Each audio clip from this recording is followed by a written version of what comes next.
Audio book by RV में आपका स्वागत है। यह चैनल इतिहास, दर्शन और महान व्यक्तित्वों के जीवन को गहराई और सरलता से समझने का एक प्रयास है। इस विशेष श्रृंखला में हम कृष्ण के उस अद्भुत सफर को समझ रहे हैं, जिसमें एक साधारण मानव से लेकर एक युग निर्माता, मार्गदर्शक और जीवित दर्शन तक का विकास दिखाई देता है। अब तक हमने देखा गोकुल से मथुरा और द्वारका तक की उनकी यात्रा, महाभारत में उनकी निर्णायक भूमिका, कर्म, धर्म और नेतृत्व का उनका गहन दर्शन और अंततः उन्हें एक विचारक तथा जीवित दर्शन के रूप में समझने का प्रयास।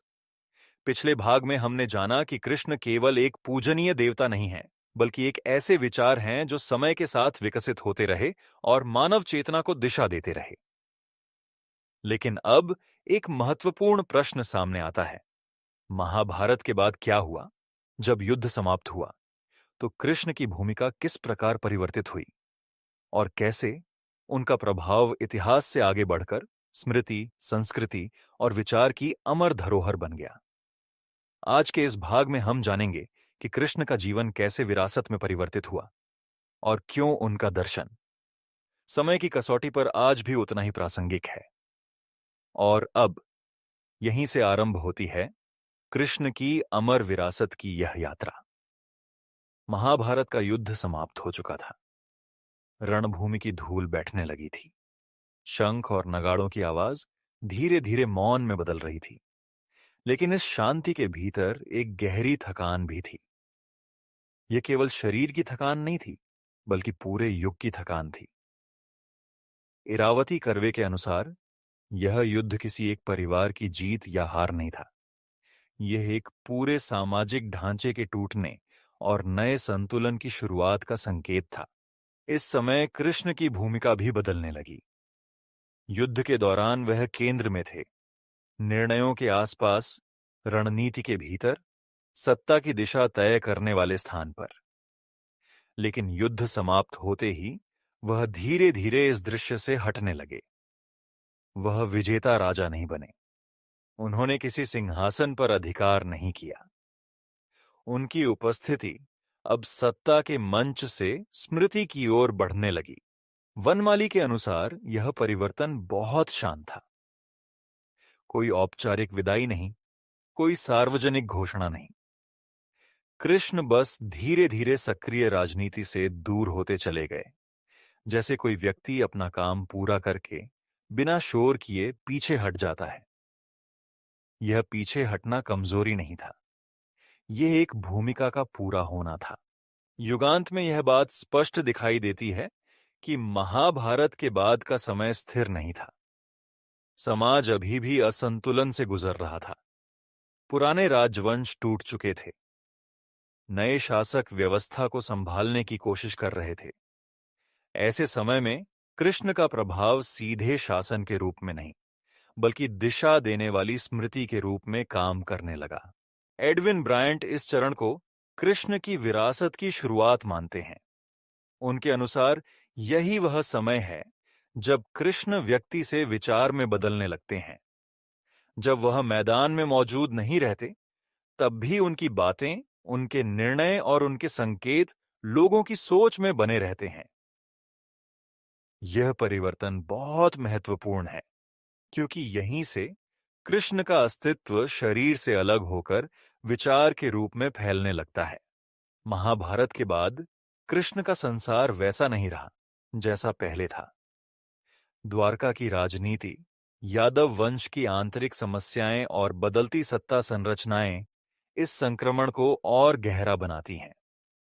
वनमाली के अनुसार यह समय कृष्ण के लिए बाहरी विजय का नहीं, बल्कि आंतरिक समाप्ति का समय था।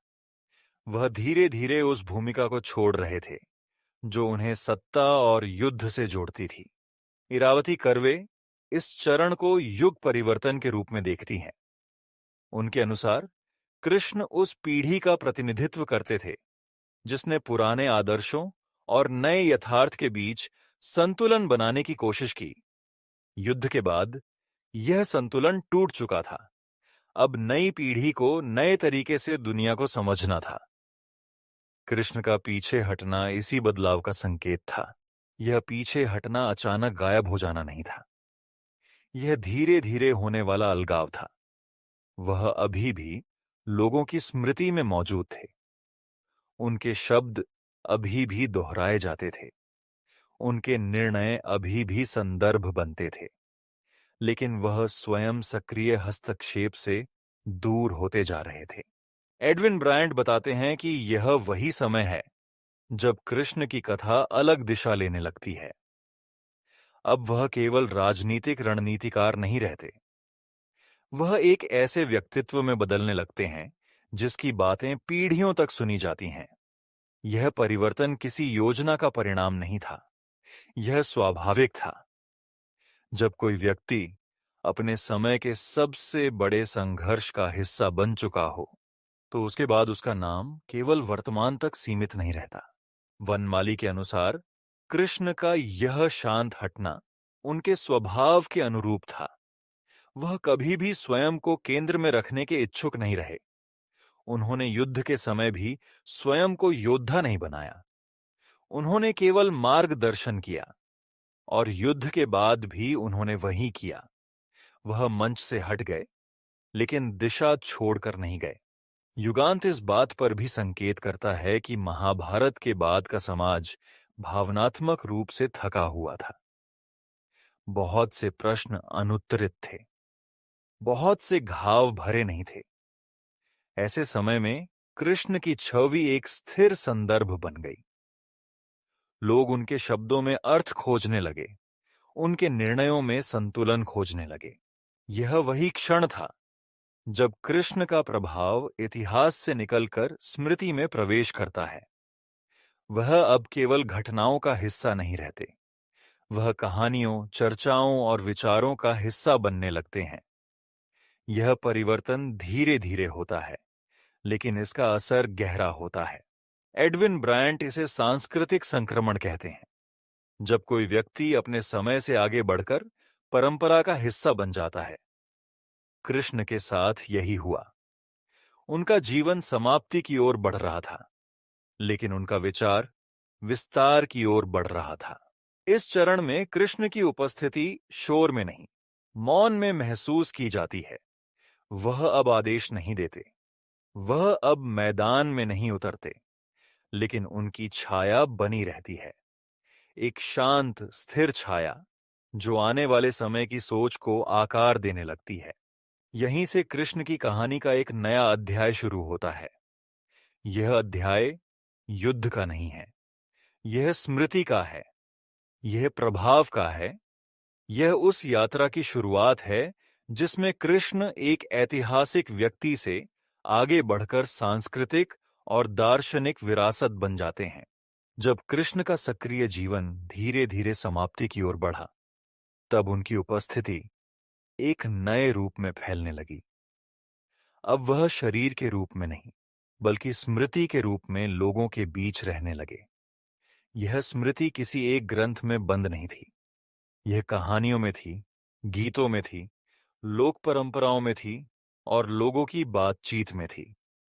एडविन ब्रायंट के अनुसार यही वह चरण है जहां कृष्ण का अस्तित्व इतिहास से निकलकर सांस्कृतिक चेतना में प्रवेश करता है। इस समय भारत की सामाजिक संरचना लिखित दस्तावेजों पर नहीं, बल्कि मौखिक परंपरा पर टिकी हुई थी। लोग सुनते थे, याद रखते थे और आगे बताते थे। इसी प्रक्रिया में कृष्ण की कथा और उनके विचार पीढ़ियों तक पहुंचते रहे। यह कोई औपचारिक शिक्षा नहीं थी, यह जीवन के साथ बहती हुई परंपरा थी। खेतों में काम करते हुए, यात्राओं के दौरान, परिवारों के बीच बैठकर, हर जगह यह स्मृति अलग अलग रूप में दोहराई जाती रही। वनमाली के अनुसार कृष्ण की स्मृति इसलिए भी जीवित रही क्योंकि वह केवल राजाओं या योद्धाओं तक सीमित नहीं थी। वह साधारण लोगों के जीवन से जुड़ गई थी। कभी वह मित्र के रूप में याद किए जाते थे, कभी मार्गदर्शक के रूप में और कभी जीवन के कठिन क्षणों में संदर्भ के रूप में। यह बहुआयामी स्मृति उन्हें किसी एक वर्ग की संपत्ति नहीं बनने देती। युगांत में यह संकेत मिलता है कि महाभारत के बाद समाज अस्थिर था। पुराने ढांचे टूट चुके थे और नए ढांचे अभी पूरी तरह बने नहीं थे। ऐसे समय में लोगों को ऐसे संदर्भ की जरूरत थी जो उन्हें दिशा दे सके। कृष्ण की स्मृति इसी आवश्यकता को पूरा करती है। वह एक ऐसे व्यक्तित्व के रूप में याद किए जाते हैं जिसने संघर्ष के बीच संतुलन की बात की थी। एडविन ब्रायंट बताते हैं कि कृष्ण की कहानी का फैलाव केवल धार्मिक कारणों से नहीं हुआ, यह सामाजिक कारणों से भी हुआ। उनकी कथा में राजनीति है, परिवार है, प्रेम है, संघर्ष है और निर्णय की जटिलता है। यही विविधता लोगों को अपनी अपनी स्थिति में कृष्ण को खोजने की जगह देती है। कोई उन्हें युद्ध के मार्गदर्शक के रूप में देखता है, कोई जीवन के साथी के रूप में। इस प्रक्रिया में कृष्ण की छवि धीरे धीरे स्थिर नहीं, बल्कि लचीली बनती गई। अलग अलग क्षेत्रों में, अलग अलग समुदायों में उनकी कथा अलग रंग लेती गई, लेकिन मूल धारा बनी रही। संतुलन, जिम्मेदारी और जागरूकता, यही मूल धारा स्मृति को टूटने से बचाती है। वनमाली इस निरंतरता को भावनात्मक संबंध से जोड़ती है। उनके अनुसार कृष्ण को केवल याद नहीं किया गया, उन्हें महसूस किया गया। जब कोई कथा केवल जानकारी बन जाती है तो वह जल्दी भुला दी जाती है, लेकिन जब वही कथा भावना से जुड़ जाती है तब वह पीढ़ियों तक चलती है। कृष्ण की कहानी इसी भावनात्मक जुड़ाव के कारण जीवित रही।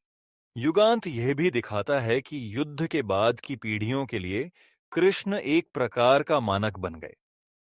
लोग उनके निर्णयों को उदाहरण के रूप में देखने लगे। यह उदाहरण किसी आदर्श मूर्ति की तरह नहीं था। यह एक जटिल, कभी-कभी विरोधाभासी, लेकिन मानवीय उदाहरण था। यही मानवीय पक्ष स्मृति को और गहरा बनाता है। एडविन ब्रायंट के अनुसार जब कोई विचार केवल आदर्श रूप में प्रस्तुत किया जाता है तो वह दूरी पैदा करता है। कृष्ण की स्मृति ने दूरी नहीं बनाई, उसने निकटता बनाई। लोग उनके साथ असहमति भी कर सकते थे, प्रश्न भी उठा सकते थे, लेकिन फिर भी उन्हें अपने जीवन से जोड़ सकते थे। इस सांस्कृतिक स्मृति का एक महत्वपूर्ण पहलू यह भी है कि यह कभी पूरी तरह स्थिर नहीं रही। हर पीढ़ी ने कृष्ण को अपने अनुभव के अनुसार समझा। कुछ ने उन्हें अधिक दार्शनिक रूप में देखा, कुछ ने अधिक भावनात्मक रूप में। लेकिन यह विविधता टूटन नहीं बनी, यह विस्तार बनी। वनमाली के अनुसार यही विस्तार कृष्ण की विरासत की असली ताकत है। वह किसी एक व्याख्या में बंद नहीं होते, वह खुली कथा की तरह रहते हैं जिसमें हर नया व्यक्ति अपना अर्थ जोड़ सकता है। युगांत इस बात की ओर भी संकेत करता है कि जब इतिहास के बड़े नायक भुला दिए जाते हैं तब भी कृष्ण की स्मृति बनी रहती है। इसका कारण यह है कि वह केवल विजय या सत्ता की कहानी नहीं है, वह मानव संघर्ष की कहानी है, और मानव संघर्ष हर युग में दोहराया जाता है। एडविन ब्रायंट इसे सांस्कृतिक धरोहर की तरह देखते हैं। कृष्ण का विचार केवल संग्रहालय में रखने वाली वस्तु नहीं है, यह रोजमर्रा के जीवन में बहने वाली धारा है। यही धारा समय के साथ उसे नया जीवन देती रहती है। इस प्रकार कृष्ण की स्मृति केवल अतीत की याद नहीं बनती, वह वर्तमान की सोच का हिस्सा बन जाती है। लोग उनके नाम से नहीं, बल्कि उनके विचारों से अपने निर्णयों को जोड़ने लगते हैं। यहीं से यह स्पष्ट होता है कि कृष्ण का प्रभाव किसी एक समय तक सीमित नहीं रहा। उनकी शारीरिक उपस्थिति समाप्त हो चुकी थी, लेकिन उनकी विचारधारा एक नई यात्रा पर निकल चुकी थी। यह यात्रा समय के साथ आगे बढ़ती रही। यह समझ हमें अगले चरण की ओर ले जाती है। जब कोई विचार इतने लंबे समय तक जीवित रहता है तो यह सवाल उठता है कि वह समय के साथ कमजोर क्यों नहीं पड़ता। यही प्रश्न हमें अगले ब्लॉक की ओर ले जाएगा, जहां यह देखा जाएगा कि कृष्ण का विचार समय की कसौटी पर कैसे टिकता रहा। इतिहास में कई ऐसे पात्र हुए हैं जिन्होंने अपने समय में बड़ी भूमिका निभाई। वे युद्ध जीते, राज्य बनाए, व्यवस्था बदली, लेकिन समय के साथ उनके नाम धीरे धीरे धुंधले पड़ गए। इसके विपरीत कृष्ण का नाम, उनका विचार और उनकी उपस्थिति समय के साथ कमजोर होने के बजाय और गहरी होती चली गई। ये केवल परंपरा की ताकत नहीं है, इसके पीछे उनके विचार की संरचना है। एडविन ब्रायंट के अनुसार कृष्ण का प्रभाव इसीलिए नहीं टिका क्योंकि लोग उन्हें केवल याद करते रहे। वह इसीलिए टिका क्योंकि उनके विचार मनुष्य की मूल समस्याओं से जुड़े रहे। सत्ता, संघर्ष, संबंध, निर्णय, जिम्मेदारी, ये सब हर युग में दोहराए जाते हैं। कृष्ण का दर्शन इन्हीं बिंदुओं को छूता है। इसीलिए जब भी समाज इन प्रश्नों से जूझता है, कृष्ण की बातें फिर से प्रासंगिक हो जाती हैं। युगांत इस बात पर संकेत करता है कि महाभारत के बाद का समाज भी कृष्ण को केवल अतीत का नायक नहीं मानता था। लोग उन्हें एक संदर्भ के रूप में देखते थे। उनके निर्णयों को उदाहरण की तरह इस्तेमाल किया जाता था। यह उपयोग केवल स्मृति का नहीं था, यह सोच का था। यही सोच उन्हें जीवित रखती है। वनमाली के अनुसार कृष्ण का व्यक्तित्व किसी एक भूमिका में बंद नहीं है। वह कभी मार्गदर्शक हैं, कभी मित्र, कभी रणनीतिकार, कभी विचारक। यह बहुरूपता उन्हें हर स्थिति में प्रवेश करने की जगह देती है। जब कोई चरित्र केवल एक ही रूप में मौजूद होता है, तब वह सीमित हो जाता है। कृष्ण का स्वरूप सीमित नहीं है, वह बहुस्तरीय है। एडविन ब्रायंट इसे लचीलापन कहते हैं। कृष्ण का विचार कठोर नियमों में नहीं बंधा, वह समय के साथ संवाद करता है।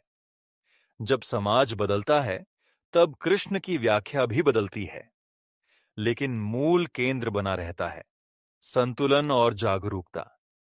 यही लचीलापन उनके विचार को टूटने से बचाता है। युगांत यह भी दिखाता है कि कृष्ण का महत्व केवल विजय से नहीं जुड़ा। महाभारत के बाद बहुत से विजेता हुए, लेकिन उनकी स्मृति स्थायी नहीं बनी।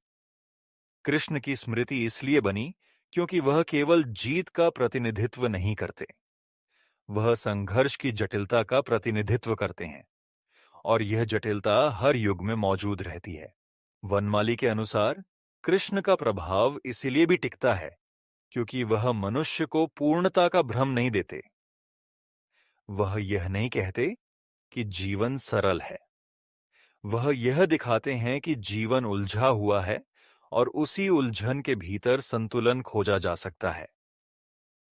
यह यथार्थवादी दृष्टि लोगों को उनके साथ जोड़े रखती है। एडविन ब्रायंट इस बात पर भी ध्यान दिलाते हैं कि कृष्ण का दर्शन प्रश्न पूछने की क्षमता को जीवित रखता है। वह मनुष्य को सोचने से रोकते नहीं हैं, वह उसे और गहराई से सोचने के लिए प्रेरित करते हैं। जब कोई विचार प्रश्नों को बंद कर देता है, तब वह धीरे धीरे निष्क्रिय हो जाता है। कृष्ण का विचार सक्रिय रहता है क्योंकि वह लगातार नए प्रश्न पैदा करता है। युगांत यह भी बताता है कि कृष्ण का प्रभाव किसी एक राजनीतिक सत्ता पर निर्भर नहीं रहा। जब राजवंश बदले, जब सत्ता संरचनाएं टूटीं, तब भी कृष्ण की स्मृति बनी रही। इसका कारण यह है कि वह किसी सिंहासन से नहीं जुड़े थे। उनका केंद्र सत्ता नहीं, सोच थी। वनमाली के अनुसार यही सोच उन्हें समय से ऊपर उठा देती है। वह किसी एक युग के नायक नहीं रह जाते, वह मानव अनुभव के प्रतिनिधि बन जाते हैं, और मानव अनुभव समय के साथ समाप्त नहीं होता। इसका एक और पहलू है, कृष्ण की कथा में विरोधाभास भी है। वह पूरी तरह आदर्श नहीं है, वह कभी-कभी कठिन और असहज निर्णय लेते हैं। यही असहजता उन्हें वास्तविक बनाती है। जब कोई चरित्र बहुत आदर्श बना दिया जाता है, तब वह दूरी पैदा करता है। कृष्ण दूरी नहीं बनाते, वह निकटता बनाते हैं। एडविन ब्रायंट इसे मानवीय जटिलता कहते हैं। कृष्ण की कथा मनुष्य को यह दिखाती है कि संतुलन का रास्ता सरल नहीं है। इसमें संघर्ष है, समझौता है और जिम्मेदारी है। यही सच्चाई उन्हें लंबे समय तक प्रासंगिक बनाए रखती है। युगांत के अनुसार यही कारण है कि कृष्ण की कहानी केवल इतिहास की किताबों में नहीं रहती। वह लोगों के निर्णयों में, चर्चाओं में और सोच में जीवित रहती है। यह जीवंतता उन्हें समय की धूल से बचा लेती है। वनमाली यह भी कहती हैं कि कृष्ण का प्रभाव किसी प्रचार का परिणाम नहीं है। यह धीरे धीरे बना हुआ संबंध है। पीढ़ी दर पीढ़ी लोगों ने कृष्ण को अपने अनुभव से जोड़ा। यही व्यक्तिगत संबंध उनकी विरासत को मजबूत बनाता है। इस प्रकार कृष्ण का नाम केवल परंपरा के कारण नहीं बचा, वह विचार की ताकत के कारण बचा। वह इसलिए बचा क्योंकि वह मनुष्य के मूल प्रश्नों से जुड़ा रहा। यहीं पर उनका यह चरण पूरा होता है। कृष्ण का दीर्घकालिक प्रभाव अब स्पष्ट हो जाता है। यह प्रभाव किसी एक घटना का परिणाम नहीं है। यह सदियों की सोच, स्मृति और अनुभव का परिणाम है। अब यात्रा अंतिम चरण की ओर बढ़ती है। अब हम प्रभाव से आगे बढ़कर उस मौन की ओर जाते हैं, जहां कृष्ण का विचार मनुष्य के भीतर प्रतिबिंब की तरह उभरता है। यहीं से हम ऐसा पाठ में प्रवेश करेंगे जहां अंतिम शांत समापन होगा। आज के इस भाग में हमने देखा कि महाभारत के बाद कृष्ण की भूमिका कैसे बदलने लगी। उन्होंने सत्ता या विजय का मार्ग नहीं चुना, बल्कि शांतिपूर्वक पीछे हटकर एक ऐसी विरासत छोड़ी जिसने इतिहास की सीमाओं को पार कर लिया। वह केवल एक ऐतिहासिक व्यक्तित्व नहीं रहे, बल्कि स्मृति, संस्कृति और विचार की निरंतर धारा बन गए। समय के साथ उनका प्रभाव शरीर से आगे बढ़कर चेतना का हिस्सा बन गया, जहां उनके शब्द, उनके निर्णय और उनका संतुलन पीढ़ियों तक मार्गदर्शन करते रहे। लेकिन यहां एक गहरा प्रश्न जन्म लेता है। जब कृष्ण इतिहास से स्मृति बन जाते हैं, तो वह मनुष्य के भीतर किस रूप में जीवित रहते हैं? क्या वह केवल एक कथा है या एक दर्पण जिसमें मनुष्य स्वयं को देख सकता है? अगले भाग में हम इसी प्रश्न की खोज करेंगे। हम जानेंगे कि कृष्ण मनुष्य के लिए एक प्रतिबिंब कैसे बनते हैं और कैसे उनका दर्शन जीवन के अर्थ की खोज में हमारा मार्गदर्शन करता है। अगला भाग रोज की तरह रात 9 बजे प्रकाशित होगा।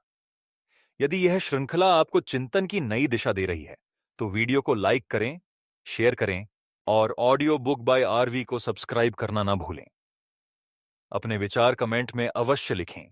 क्या आपके लिए कृष्ण एक विरासत हैं, एक विचार हैं या एक दर्पण